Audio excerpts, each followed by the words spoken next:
Wow, Eric, thank you. We'll keep him. Can't go home. Yeah, no, we're keeping him here. Not only can the man's fingers deliver such a message, but he's got a wonderful daughter that's been a great blessing to our church, and I thank you for that, sir. You know, as I came up here today, I kind of feel blessed. I found you guys in this church to be so accepting, to be so loving, and I know God wanted me here. I still try to figure out the reason sometimes. I've been blessed. All of my life, I grew up in Christianity. I never was an outsider to God's church. My parents were wonderful Christians. My grandparents were wonderful Christians. I got to go to a great Baptist church that had some great pastors in it. Carl Bates, Winifred Moore. Yes, I went to First Baptist of Amarillo. If you remember James Hassel, he went there too. Don't hold that against me. I'm not, you know. It's one of those things that when that is your background, you suddenly find yourself difficultly trying to talk to people that have not had that background. And that's where I find myself today sometimes when I'm speaking to folks. But I got to tell you, I will do something today that Baptist preachers are told never to do by every seminary in the world. In fact, the German seminaries say Das Verboten. What that translates as, it's King James, is thou shalt not. But the truth is, I'm going to make a bet. I will bet every one of you that none of you came to church this morning to hear a flying lesson. Thank you. I love it. You really didn't. And you're going, what is this man about? He's going to tell us how to fly a plane? No, but I'm going to give you a basic flying lesson, and it's free, and don't try to put it in a logbook. It isn't going to work. It's not going to get you anywhere if you really do decide to go learn to fly. I went to college, started out in West Texas State University up in Canyon, Texas, and then I had the privilege of the next semester of being on World Campus Afloat. That cruise was something else, and it opened my eyes to something I had not seen as living a limited life in Amarillo, Texas. Now, Amarillo is 500 miles in any direction, is the absolute middle of everything. But you got to go 500 miles to get there. When you get out of Amarillo's radius, you find that there's a different world and there's a different level of expectation, and there really is a lot of different thinking that's going on. But one of the things that World Campus Afloat did for me is introduce me to all sorts of world religions and let me see them up close and personal. I learned something, and it was worthwhile. I came back from there and I went to Baylor. Now, Baylor was a great choice in schools because my aunt had gone there, my sister had gone there. I don't know, probably the family founded the place, I just don't know it yet. But Baylor's a great school. From there, I came up to Southwestern. And you're going, man, this guy really has led the exact life I wish everybody could have. He grew up in a Christian family, he went to Bible schools, he went to Baptist seminaries. He has it made, and I got news for you, that ain't the case. Because I got to Southwestern, and as I was going through Southwestern, I started getting very concerned. I wasn't so sure that was where I should be. And in fact, I left Southwestern, and I went to work in the city of Fort Worth. And I found a company I could work for in the city of Fort Worth. And in that company, I made a friend. A lot of you may know him, and I'm sorry. You can tell John later, I'm sorry about that, Lynn. John Prickett worked with me at the company I was working at in downtown Fort Worth. If you have ever driven from Fort Worth to Amarillo up the old Highway 287, you will know what I am talking about. It is a life-changing experience to make that trip. Now that they've widened it and made it better, it's not near so much life-changing. But it is interesting because in those days, you could only do 55. Well, somebody forgot to tell my car that. I was constantly finding myself hating that trip. John said to me one day, you know what, it'd be easier if you learned to fly. And he took Mary Helen and I, took my wife and I on a trip to Amarillo. He got me hooked. I had to find out how to fly. There wouldn't be anything in my way that I needed to know other than how to fly between here and Amarillo, because it sure beat that drive on that old Highway 287. I took some lessons. And early in those lessons, you learn some things. You learn basic steps about flight. You learn some basic things about airplanes. You learn some basic things about what you do and what you don't do. We've got Thou Shalt Nots in there too. One of the things that I learned early on, truthfully, and this is, I'm going to steal John's words again, but John said to me one day, you must maintaineth thy airspeed, lest the earth rise up and smite thee. And I thought, that's interesting. Biblical quotes applying to flying. It absolutely is the truth. If you ever have been in an airplane, you realize that the forward speed that it has is the only thing that's holding it in the air. And if that speed stops, it's going to hurt. And it's going to hurt rather badly. In fact, if we look back in history, we find some things that cause airplanes to fall out of the sky.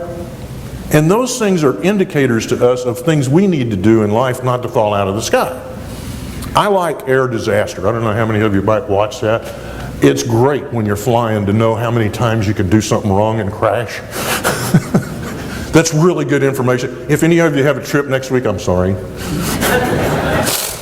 But forget it, because airlines today are the safest form of transportation there is. Most of the time. Only if you're on that one that didn't make it is there a real problem. Back in December of 1972, December 29th, there was an Eastern Airlines L-1011 that took off out of New York City, bound for Miami, Florida.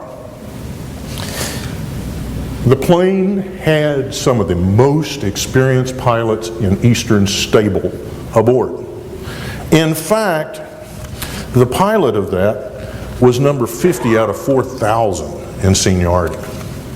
The co-pilot of that had almost as many hours in the L-1011 as the captain did. Now the L-1011 in 72 was a fairly new airplane. In fact, the particular one that 401 had between New York and Miami had only 4 months of time on it. It was just getting broken in good. Robert Loft, that was the pilot, was a 55-year-old man. He'd been flying for Eastern since Eddie Rickenbacker. Now, that's a lot of time. When Eddie Rickenbacker is 70, that's a long time to be flying. And that's a lot of experience. His co-pilot, I don't know how many hours the man had, but he had worked himself up from a navigator to a flight engineer to the co-pilot seat in an L-1011 in the 39 years of age that he was. Now, that's a pretty good accomplishment. That'd be a good accomplishment today if somebody could sit right seat in an L-1011 or one of those wide-body jets at only 39. It just doesn't happen that easy. They've got to work at it. I was saying all of this for background so that you'll know neither one of these guys was a beginner. Secondly to that, in the L-1011 there was a flight engineer. Now we don't have those today. We've automated that position. We've gotten so much computers going on in our airplanes we don't need a flight engineer. We can get away without it. But in those days, they needed somebody to monitor all the systems and keep all the switches and gauges and all of the things that needed a second or third eye to keep on. Now that guy was a 25-year veteran of Eastern. He'd flown just about every airplane Eastern ever owned. And here he was sitting in that third seat. You say, well, that's pretty good staff. I mean, you've got a lot of experience in there. You've got a lot of power. A lot of men that know what they're doing. I'm going to go one beyond that. Actually, I'm going two beyond that. Because in the back jump seats of that flight deck were a chief technical officer for Eastern that was deadheading back home. He was going back to Miami. He'd been up to New York working on an airplane technical problem, and he was going back to Miami, Florida, where he was based. Sitting right next to him was another Eastern co-pilot who had a flight the next morning out of Miami to go back to New York, and he would be taking that same L-1011 back to New York the following day. Guess what? He had as much experience as either of the pilots. You're sitting in a cockpit with 5 people that had that much experience. There ain't nothing you need to worry about, is there? I mean, seriously, that is a load of experience and guidance. You can't go wrong with that. But you know, something did go wrong. As they entered Miami airspace and lined up for the runway and started their pre-landing checklist, which is a thing that pilots do. We like to read notes. I've got mine up here today. I hope I don't forget them. I hope I get them in the right order. But they lined up and they lowered the landing gear and lowered the flaps and began their descent onto runway 9 at Miami International. About the time they got lined up and finished that checklist, the flight engineer says, guys, you don't have a nose gear light.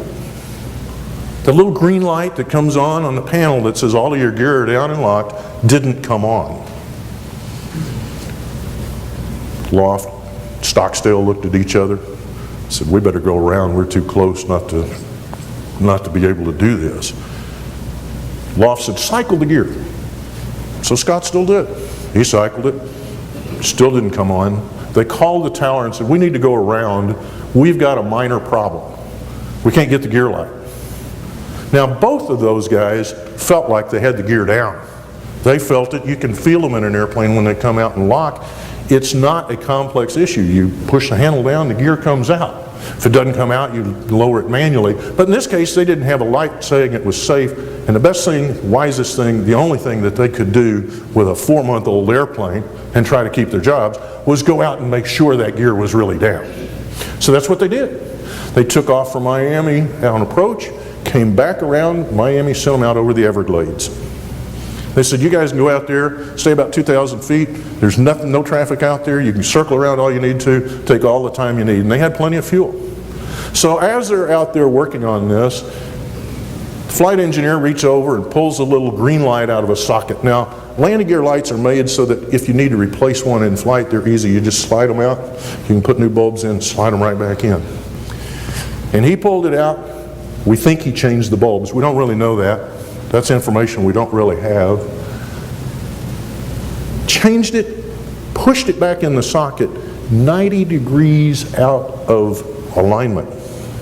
Now what happened is that light stuck in the socket, and instead of bottoming out where the bulbs would make contact, was turned to where it could not make contact. He said, well, no problem, I'll pull it back out. About that time, Captain Loft decided, you know what, let's just set the autopilot and we'll let Scottsdale, who was flying the plane, pull that out because he's sitting right there by it. So they set the autopilot, and Scottsdale reached over and tried to pull it out, couldn't get that light out. Captain Loft leaned over and tried to get that light out. And about that time, their maintenance guy that was taking the deadhead ride said, do you want me to look at the indicator? Below the flight deck in an L-1011 is a trapdoor. You can open that trap door and go down in the avionics bay, and there's a little bitty sight glass, and that sight glass will let you look to see if that gear came down. Captain Loft thought for a minute and said, yeah, that's a great idea. Go ahead, and we're going to see if we can get the light back in. As they were fiddling with the light, Don Repo was down in the hold. He's looking through that hole. He cannot see the ground because they're out over the Everglades, and there's not enough light in the Everglades to light up the indicator so that he could look through the hole to see whether the thing was lined. They had a problem. They're pretty sure the gear's down. They're pretty sure they were safe, but they just did not have that light. About the time he reached up to get a flashlight from the upper deck, something caught his eye through that little sight glass. He yelled upstairs, are we close to the ground? And the last thing you hear is the impact. What happened? They got distracted by a green light. They got distracted by a bad indication. And they flew that L-1011 into the Everglades. Nobody was really flying the plane. They were all sidetracked. They were all looking over here when they should have been looking out the window. We do that in our Christian lives quite often. We can't always get back to where we should be if we're not paying attention to the main things that we need to be looking at. The opposite outcome of that flight of 401 is one we recently know, and we call it the miracle on the Hudson. Now, I don't know how many of you saw that incident. With today's media, it's wonderful because you can actually see things happening as they are. This is one that was absolutely astounding that it pulled off. U.S. Airways Flight 1549 had taken off out of LaGuardia, going to Charlotte Douglas International Airport. Now, I know that airport. I have a niece that lives out there, and we've been in and out of that airport several times. I love Charlotte. Well, this flight, as it took off out of LaGuardia, hit a flock of birds and both engines quit. Now, I don't know about any of you guys. I'll tell you, I've been in an airplane where one engine quit. One engine quitting is bad enough. It gets your attention. You wake up, you sit up straight, and you're going, what do I do next? And the fact is, if you paid attention to John Prickett's early warnings, you fly the plane.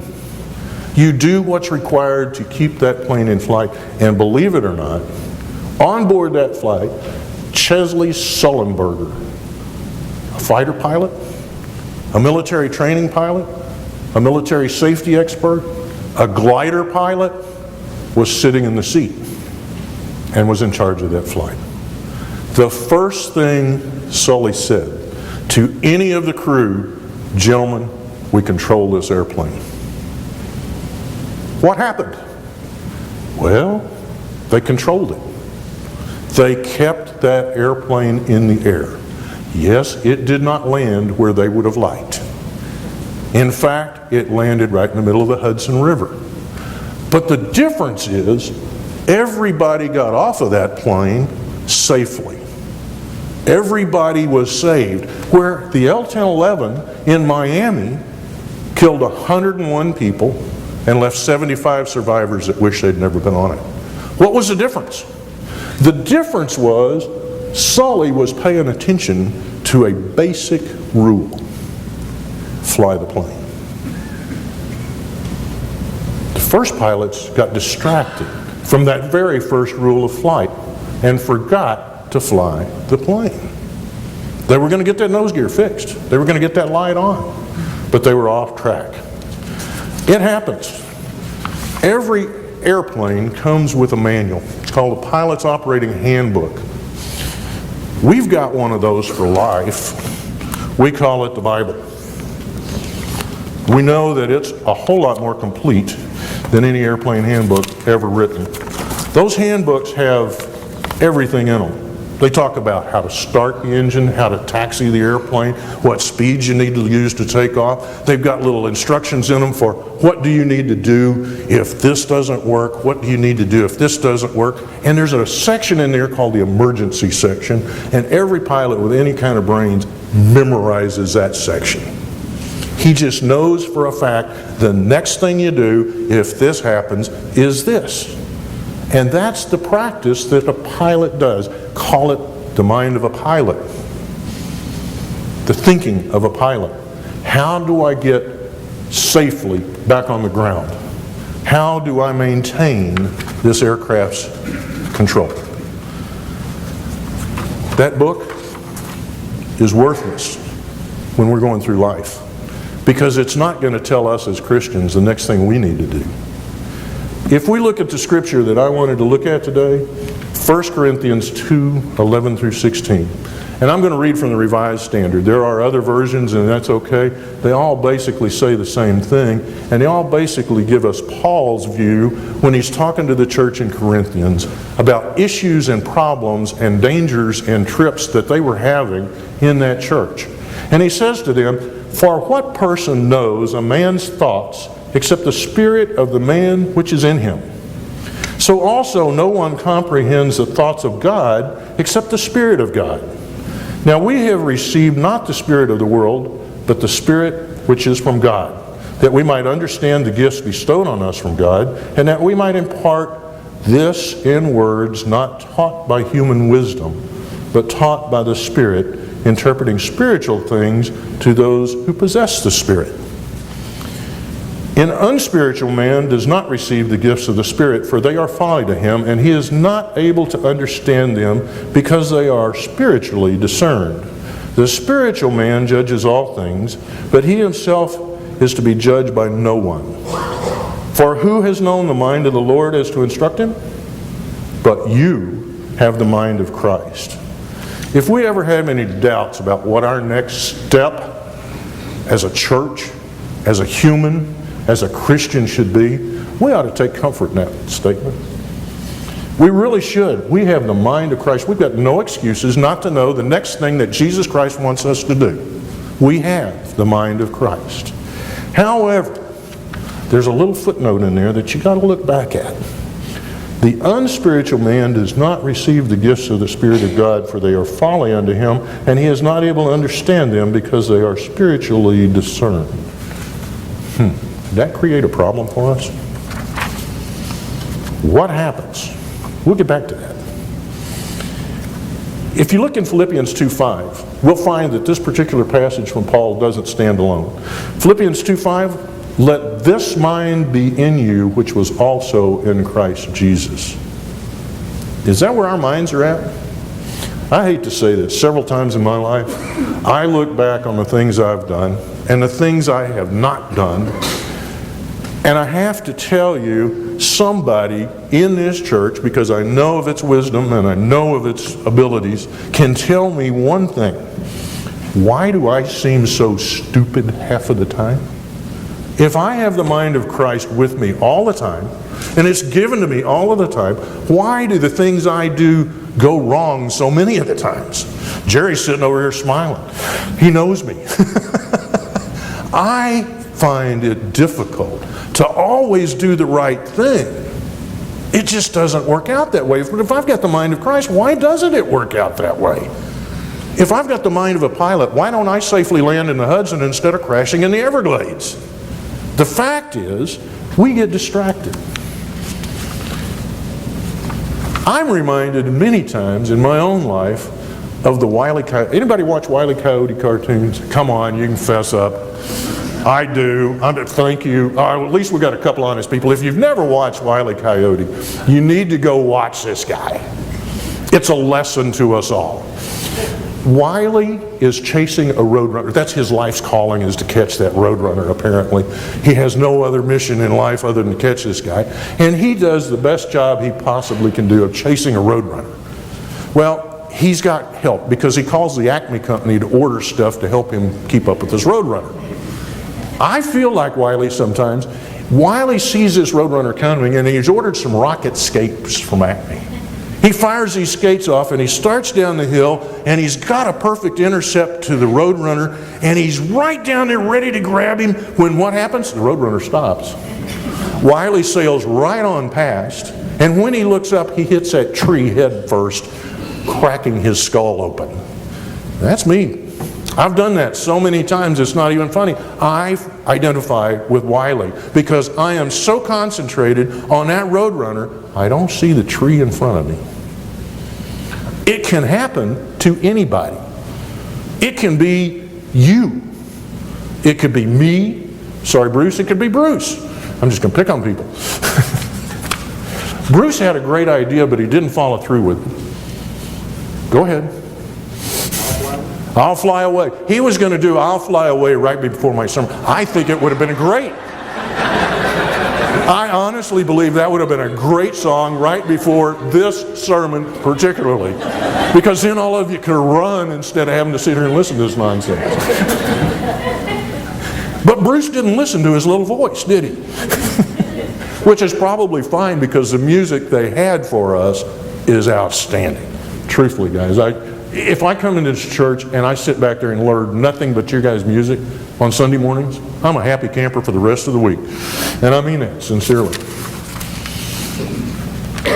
I don't know why Wiley spends all of his time ordering stuff from Acme.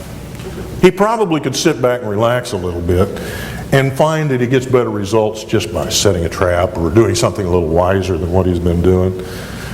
But when I do these things, I have to come back and ask myself, why did I do that? What was I thinking when I ordered these rocket skates that are going to slam me into a tree and crack my head open? I said, what did I do wrong? And then I read on in Scripture, and it's beginning to become clear to me.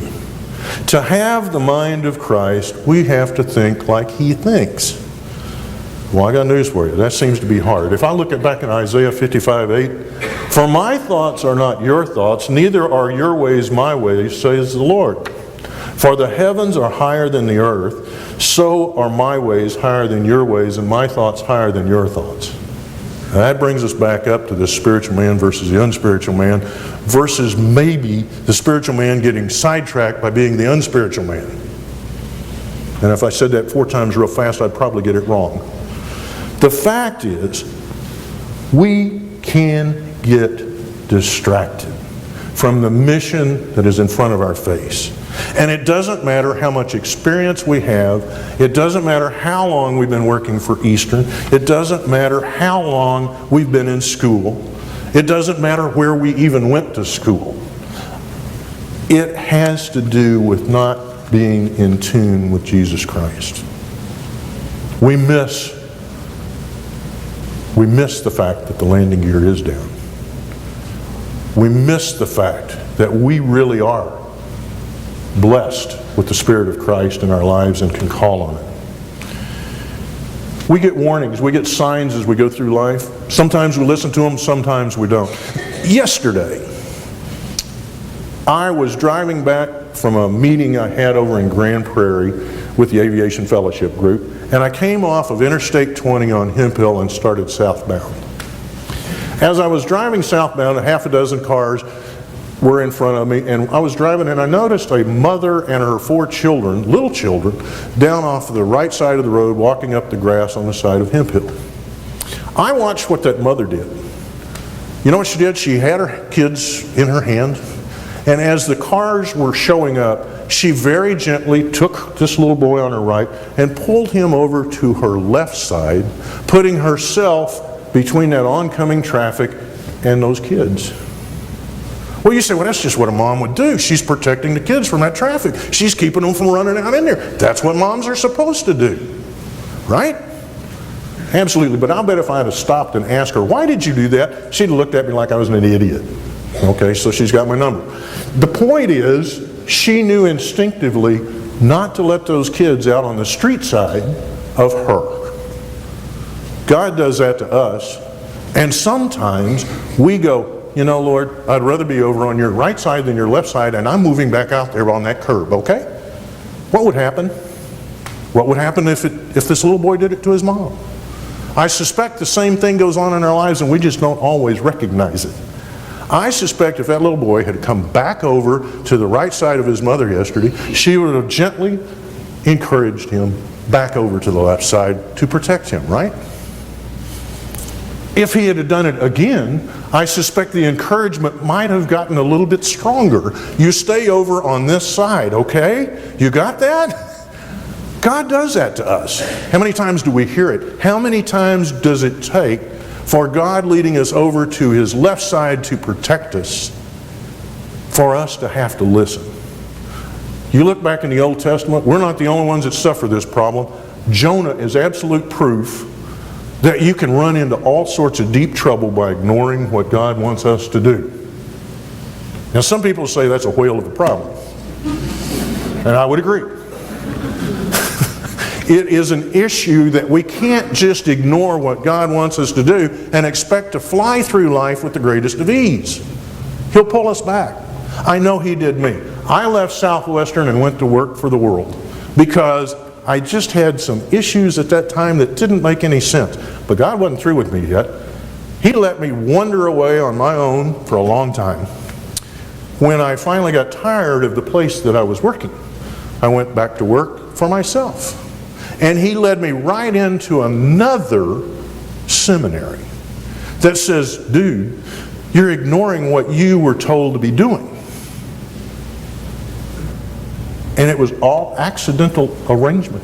I said, well, that's just a weird fact that they came to me and asked for help to do something that I found I could do that could help them, and wow, I can get my education. Okay, makes sense to me. I went back and I got educated. The problem with getting educated is I don't need to. Everything I needed to know was explained to me in the Gospels. Everything I needed to know was explained to me in the resurrection of Jesus Christ. It's a basic, simple fact that Jesus Christ is our salvation.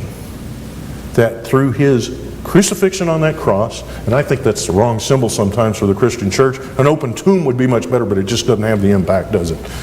Just doesn't show up as well when you hang it on a wall. The open tomb of Jesus Christ, when He was saved, when He was raised from the dead, brought to us what He gave to His apostles when He saw them afterwards. What was that? The Spirit of Christ. His guidance, His leadership, His mind to keep us on the right track. And that's where we need to be.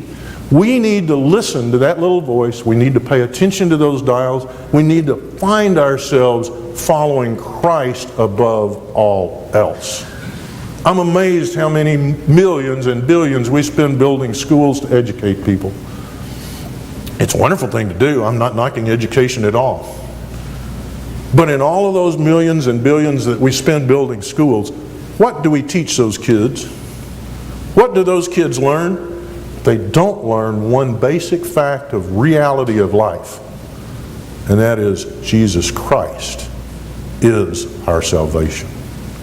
I don't care how many churches you go. I don't care what churches you go to. Christ doesn't even care what church we go to. He cares that we follow Him. And we sometimes get so distracted by our own lives, by their own false indicators, that we trip. And when He does, He's there to pull us back, because God does not let go of His own people. Just like Mom wouldn't let that little boy get out on the street side, God isn't going to let us go either. That is the promise. That is the truth. And that's why we need to fly the plane. If you think you've been following God, and you think you've been doing a good job, and you think you don't have anything to worry about, and you think you are right on target, you have to ask yourself one question. Are you listening to the Spirit of Jesus Christ? Because if, like me, you sometimes find yourself being Wile E. Coyote, you might not be on the right track. You might be close, because you are dedicated to your job of catching the roadrunner and missing the fact that there's a tree right in front of you. And Jesus doesn't want us hitting trees. He doesn't want us having those kinds of issues because we're concentrating on the wrong thing. He wants us concentrating on Him. He wants us to love Him. He wants us to follow Him. Christ is calling. He's got His hand out. He's outstretched. His Spirit's ready to touch us. It's ready to guide us.